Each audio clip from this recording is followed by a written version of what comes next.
Hey, I'm Emily and welcome back to my channel. If you're new here, I post a lot of Cricut tutorials, Cricut DIYs, and also just various crafting projects. I have a series for beginner Cricut crafters showing you the ins and outs and everything that you need to know to really just start working with your Cricut. This is the next video in my beginner Cricut crafting series. I'm going to be showing you everything you need to know about Cricut Design Space.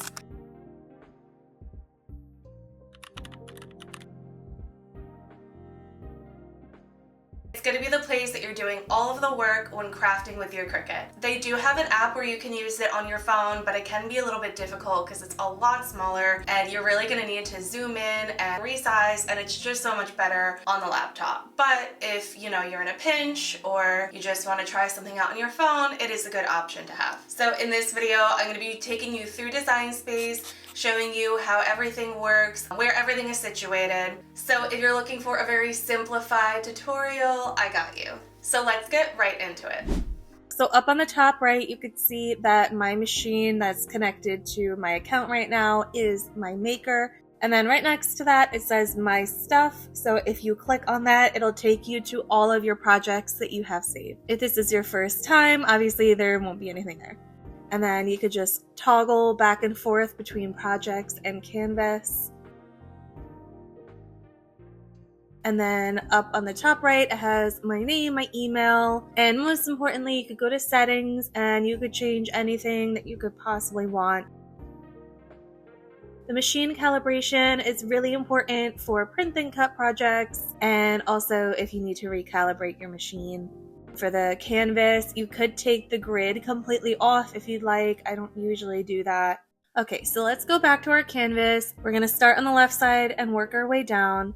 So first thing we have are the templates. I honestly have never used these, but they're kind of just like guides for different like shirts and stuff like that. And then beneath that, we have projects. These are projects that other people have created and then uploaded to Cricut Design Space, so that way you can make them for yourself. And then below that is shapes. They have a selection of free shapes, and then anything with the little, it looks like a little green A symbol. Anything with that symbol means that you have to pay for the Cricut Access subscription in order to use that. And that applies to shapes and images as well. So unfortunately, not everything is free, but you do get a good variety of free options. And then below that, there is images, and this is what I'm using most often. Now you can search for anything you want. I'm gonna search for a butterfly. There are literally hundreds of options for you to choose from. Again, not everything is free. So the images that are not free, the ones that you have to pay for, have that little purple circle in the left-hand corner. By clicking the two little lines in the top right corner, you can filter through operation type or a variety of different things. If you want to add an image to your canvas, all you do is just click on the image and it gets automatically added to your canvas. And then if you click on text, that adds a text box. I don't know why I'm so zoomed out, so let me zoom in. And if you click on the text box, you can move it around on your canvas. We're gonna come back to the text box, but let me just get rid of it for now. And then below text, you have monogram, and it's really cool. You just input the initials and the type of font that you want, and then you could change the operation type, and it just creates a monogram for you. And then below that is upload. So this is where you can upload any outside images into Design Space. I have my recent uploads on the bottom, and then you would click on upload image if you want to upload something that you drew or a picture, literally anything you could think of. You can upload that and import it into Design Space. So let's go back to images, and I'm gonna add that butterfly again, just so you can see the basic operations of how this works. So we click on our butterfly. Up on the top left where it says operation, you could click on that, and then that brings a drop down menu of all of the different options that you have for operation types. So instead of having your Cricut cut the butterfly, you could change the operation type to drawing. You can make it a print and cut project, so you could turn it into a sticker, and then you could also turn it into a guide if you want. Hollows it out and makes it just an outline. Let's go back. Then right next to it, you could change the color of your butterfly. You could change it to any color that you want with the sliding scale.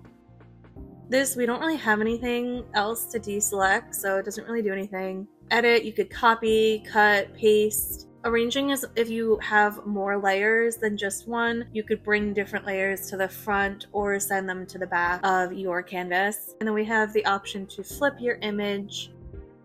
Offset is really cool. When you first click on it, it defaults to a positive offset, which basically just gives your image a border.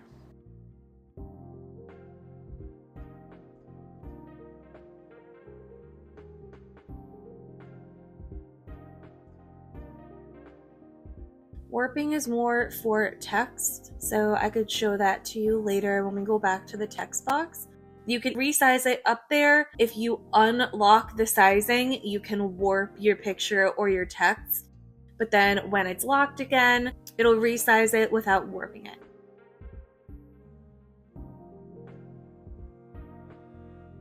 And here you could rotate it if you need. So let's move this over and add a text box. So when you click text, it'll usually default to the Cricut Sans font. But if you click on the font, it'll bring you up to all of the fonts that the Cricut has. And then I have a lot of bookmarked fonts. And these are all the fonts that I have uploaded into Design Space myself. So I'm just typing my name because I don't know what else to type. And let's try warping it to show you like what you could do. This is really cool. You could warp it all different types of ways. Let's get rid of that. Alignment is up here. You could curve your text too if you'd like. And advanced is cool. You can ungroup your letters of all of your text and then move them around separately to space them out. And then let's click on the text box again, and we're gonna go over to the right. This is where all of your layers are gonna show up. So you could delete them from here, duplicate, or group or ungroup. So if we select both of them together, click on group, then they're grouped together and we can move them around on the mat. And then if you ungroup them, they're separated. Color sync is really helpful if you have a bunch of different colors. You just click on whatever color you want to change and drag it up into the other color that you want it to be, and it'll just automatically change to be that color. And then down below, under Combine, you have Weld, Unite, Subtract, Intersect, Exclude. I probably use Weld and Unite the most often. Basically just unites two images together to make them one image.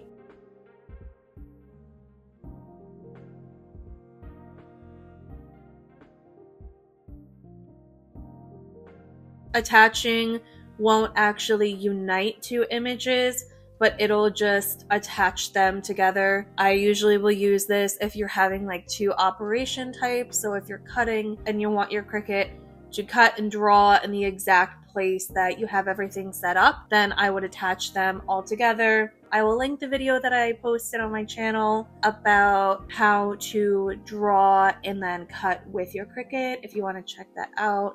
And then flattening. Flatten is usually for print then cut projects, like for stickers. I love slicing, so I'll show you. Let's add a circle, and I'm going to make it really large to cover the butterfly. Then select your butterfly and your circle and slice it. You could get rid of all that excess space, we could delete that, but it just slices it into like 3 different things. Okay, and then once you're ready to like actually make your project, so right now all we would be doing is cutting everything out. Go up top, click on make, and you could either save your project or don't save it. But if you don't save it, obviously like when you close out Design Space, it'll be gone. So if you want to ever come back to it, you have to save it. But it shows up like this. This is basically like what your mat is going to look like. So when you cut out your vinyl and place it on your mat, like this mat directly lines up to your Cricut mat. So like if you needed to cut out a piece of vinyl that's going to be big enough, it's really easy. Wherever the images are on this mat, that's exactly where your Cricut's going to be cutting it on your mat. On the left, we have mirror. Mirroring is more for when you're working with heat transfer vinyl. It flips everything and makes it backwards. But if you're just working with a regular project, you don't need to worry about that. And then I'm just gonna go back and change the color of my butterfly to show you when you have multiple different colors. Design Space will split everything into different mats by color. And you can move them around wherever you want on the mat. Just make sure that you match up everything. So like wherever you're placing the image on the mat in Design Space is where you're gonna place your vinyl on your mat. And then once you're ready, you click continue and your Cricut machine should just automatically connect via Bluetooth. And then here you are going to select your materials. So I already have a bunch of materials that I use pretty often bookmarked. But if you click on browse all materials, you can see that there are literally like hundreds of different types of material that you could choose from. Me personally, I work with vinyl most often, and I just use the vinyl setting. So I'm going to click vinyl, and then we're going to click done. And you could change the pressure settings here. If I'm worried that my vinyl is going to rip, I'll set the pressure to less just to make sure that it doesn't rip. Or if I think that it's not going to be cutting all the way through, I'll change the pressure to more. But usually I'm just leaving it at default pressure. And then it's telling you to make sure that you have the fine point blade loaded into clamp B and to load your mat into your Cricut. Thank you so much for watching. I hope you enjoyed today's video. And if you want to see more crafting content from me, just subscribe to my channel and turn on the notification bell so you'll get notified when I post a new video. If you want to follow me on my other socials, including my Etsy shop, everything is linked in the description below. And I'll see you in the next one. Bye!